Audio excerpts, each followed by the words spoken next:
Hello all, আমি মৌমিতা। আজকে আমি বানাচ্ছি tandoori pomfret curry. I hope আপনাদের ভিডিওটা ভালো লাগবে। তাহলে আমি দেখে নিই এটা করবার জন্য কি কি আপনার ইনগ্রিডিয়েন্টস লাগছে। তাহলে প্রথমে লাগছে পেঁয়াজ বাটা, তারপরে অয়েল লাগছে, এখানে টমেটো লাগছে আদা আর রসুনের পেস্ট, হলুদ, ক্যারাম সিডস মানে আজওয়াইন আর দই। তাহলে ফিশটাকে তন্দুরি ফ্লেভার দেওয়ার জন্য আমি প্রথমে ফিশটাকে ম্যারিনেট করে নেবো। তাহলে আমি দেখে নিই এটা কী কী দিয়ে ম্যারিনেট করব। তাহলে আমি প্রথমে মাছটাকে রেডি করে মাছটাকে ভালোভাবে ম্যারিনেট করব। প্রথমে এটা আমি দিয়ে দিচ্ছি, আমি একটু তেলের সাথে লঙ্কার গুঁড়ো একটুখানি গুলে রেখেছি, তো সেটা আমি প্রথমে দিয়ে দিচ্ছি এর মধ্যে।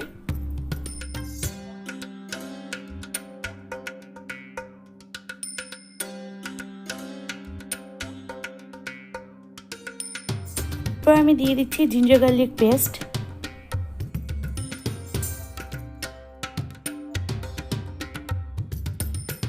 ভালোভাবে মাছের মধ্যে মাখাবো।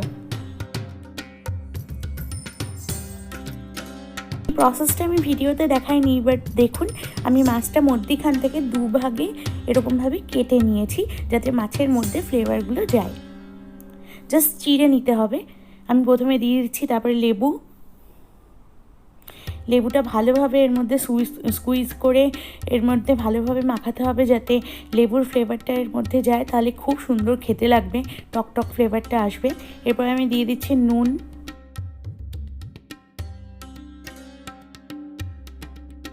এরপর দিয়ে দিচ্ছি দইটাকেও আমি ভালোভাবে এর মধ্যে মাখিয়ে নেব।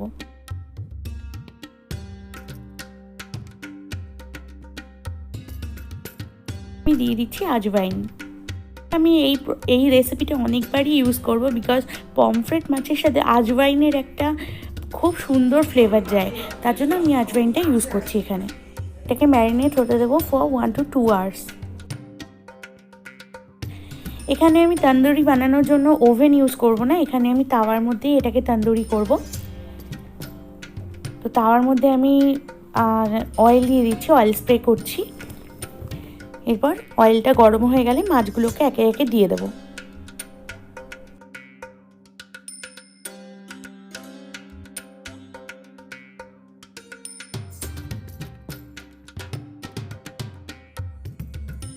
মাছের আরেকটা পার্ট যেহেতু হচ্ছে, তার জন্য আমি উপরে একটুখানি অয়েল আবার স্প্রিঙ্কল করে দিচ্ছি।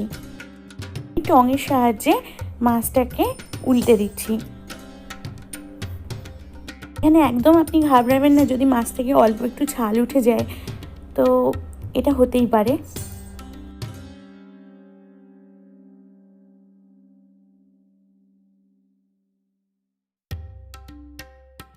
মাছটা আমার ভাজা হয়ে গেছে। মাছটা কি সুন্দর দেখুন তন্দুরি হয়েছে, অসাধারণ সুন্দর দেখতে লাগছে। আমি সেম প্রসেসে আরও মাছগুলো এরকমভাবে ভেজে নেব।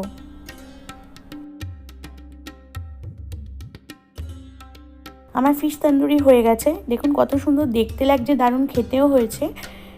এটাকেও আপনি স্টার্টার পারপাসে ইউজ করতে পারেন।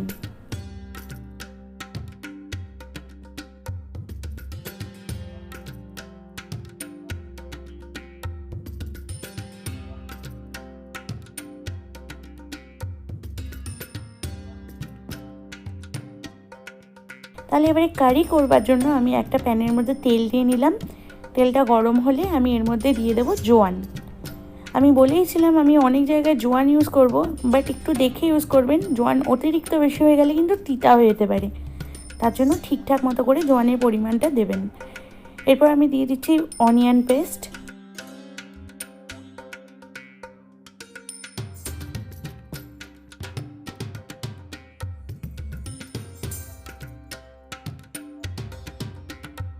দিয়ে দেবো গার্লিক আর জিঞ্জার পেস্ট।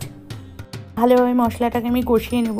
এর আগেও আমি বলেছি যতবার ভালোভাবে মশলা আপনি কষাবেন তত ভালো আপনার গ্রেভিটা খেতে হবে, আর রান্নাও তত টেস্টি হবে। এরপরে আমি দিয়ে দিচ্ছি হলুদ।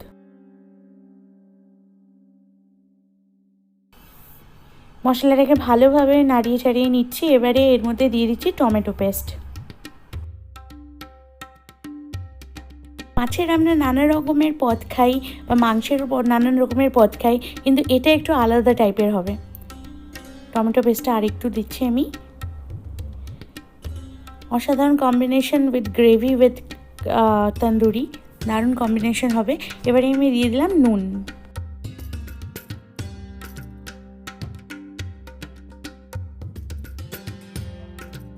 টমেটো পিউরি, তো টমেটো পিউরিটা দিলে এর মধ্যে ভালো কালার আসবে, তার জন্য আমি অলওয়েজ টমেটো পিউরি ইউজ করি। রান্নাটা হচ্ছে এমন একটা জিনিস, সব জিনিসই যেমন রিসার্চ হয় তেমনি রান্নাতেও আপনি রিসার্চ করতে পারেন নানান রকমের রেসিপি নানান রকমভাবে, তাহলে খুব সুন্দর খেতে লাগে অ্যাকচুয়ালি, আর টেস্টও চেঞ্জ হয়। এরপরে আমি দিয়ে দিচ্ছি রেড চিলি পাউডার। এবার আমি মশলাটা আরও ভালোভাবে কষাবো। তার জন্য আমি চেষ্টা করি কেমনভাবে অন্য রকমভাবে নানান রকমের রান্না খাবো, প্রেজেন্ট করব,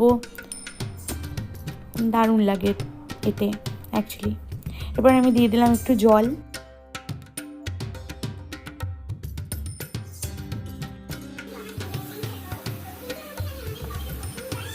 এবার আমি মাছগুলোকে দিয়ে দেবো। যেহেতু পমফ্রেট ফিশ একটু নরম টাইপের হয়, তার জন্য অবশ্যই যখন আপনি সেটাকে হ্যান্ডেল করবেন খুবই উইথ কেয়ার হ্যান্ডেল করবেন, নাহলে মাছটা ভেঙে যেতে পারে। আর ভাঙা মাছ আমার মনে হয় না কেউ খেতে ভালোবাসে।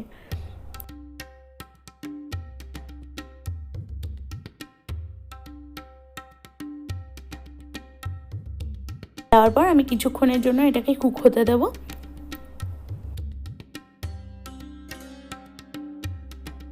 এবারে আমি এর মধ্যে ছড়িয়ে দেবো অল্প একটু ধনেপাতা। ধনেপাতার ফ্লেভার আর গন্ধটা যেহেতু অসাধারণ সুন্দর, তার জন্য এটা প্রত্যেকটা রান্নাতেই যায় অ্যাকচুয়ালি, খুবই সুন্দর লাগে, খুবই গন্ধটা এত সুন্দর লাগে।